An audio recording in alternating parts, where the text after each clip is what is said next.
রাখার জন্য অনুরোধ জানাচ্ছি জনাব আমিনুল ইহসান স্যার। ধন্যবাদ। আসসালামু আলাইকুম। শুভ অপরাহ্ন, শুভ বিকেল। অপরাহ্নগুলোকে জটিল লাগে, অফিসিয়াল লাগে। শুভ বিকেল। সবাইকে দেখে খুবই আনন্দ লাগছে, আমার খুবই ভালো লাগছে। আর শুক্রবার বিকেলটা অলসতার সাথে কাটানোর চিন্তা থাকলেও আমি আসলে এই খেলার আহ্বানের জন্য অলসতার সাথে থাকতে পারিনি। আমার খুবই ভালো লেগেছে। প্রথমে মনে হচ্ছিল খুবই খারাপ লাগবে, কিন্তু এখানে এসে এদের এনথুজিয়াজম দেখে, আমাদের ক্ষিপ্রতা দেখে, সাহস দেখে, এবং এই বালুকার মধ্যেও যেভাবে তারা আত্মনিয়োগ করে খেলেছে, মানে more than a final match মনে হয়েছে আমার কাছে। যদি এটা লিগ সিস্টেম ছিল বোধ হয়, তো more than a final match আমার কাছে মনে হয়েছে। সকলকে অভিনন্দন, যারা বিজয়ী হয়েছে তাদেরকে অভিনন্দন, এবং যারা বিজয়ী হতে পারেনি তারা অংশগ্রহণ করেছে তাদেরকেও আমি স্বাগত জানাচ্ছি। পরবর্তী ম্যাচের জন্য তারা প্রস্তুতি নেবে।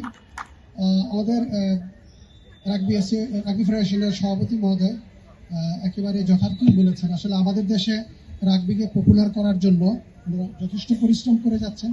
এখনো আমরা ওই পর্যায়ে এই খেলাটাকে নিয়ে যেতে পারি, যদিও আন্তর্জাতিকভাবে কিন্তু এই খেলাটি অনেক জনপ্রিয়।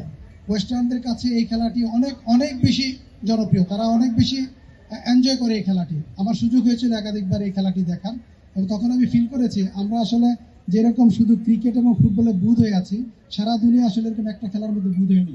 এবং এই যে ডাইভার্সিটি, আমাদের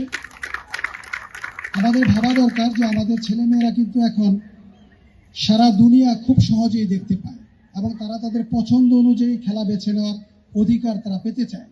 সেজন্য আমরা, আমাদের 51টি ফেডারেশন আছে, 48 থেকে 49টি ডিসিপ্লিনে খেলাধুলা হয়।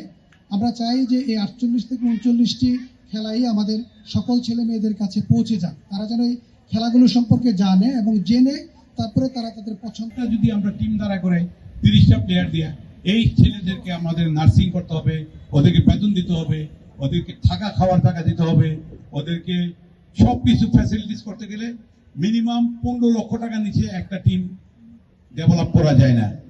যেমন আর্মি চিফ জেনারেল ওয়াকার বলেছিলেন যে সে 4বার এই কথাটা বলছিলেন যে প্রত্যেকটা ফেডারেশনকে যদি 30 কোটি টাকা করে দেওয়া হয় তাহলে আমাদের ফেডারেশন গুলা কারোর কাছে আনার হাত পাততে হবে না। কিন্তু তাহলে আমরা নিজেরা সেলফ আমরা এই টিমগুলোকে আমরা ডেভেলপ, পুরো বাংলাদেশের টিমগুলোকে আমরা ডেভেলপ করতে পারবো।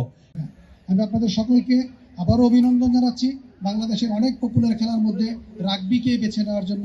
বিশেষ করে আজকে সেনাবাহিনী যে ক্ষিপ্রতা দেখিয়েছে, নাম যেন কি বলছিলেন, নামটা ভুলে গেছি এই মুহূর্তে, ওনার খেলা দেখে আনোয়ার সাহেব, ওনার খেলা দেখে আমি আসলে আপ্লুত, আমার খুবই ভালো লেগেছে। লাস্ট যে সপ্তাহে উনি দৌড়ে গেলেন, কেউই তার নাগালে যেতে পারছিলেন না। সো আমাদের আর্মিও ঠিক তাই।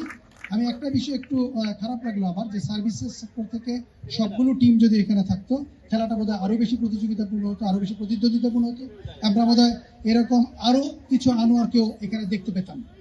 তো আমরা আশা করি যে পরবর্তীতে যে আয়োজনটা হবে সেখানে সার্ভিসেস টিমগুলো যেন সবগুলো থাকে। আর একটা বিষয় যেটা বলা হয়েছে, স্পোর্টস কিন্তু দুইটা জিনিস করতে হয়, পপুলারাইজ করতে হয় এবং স্পন্সরশিপ কালেক্ট করতে হয়।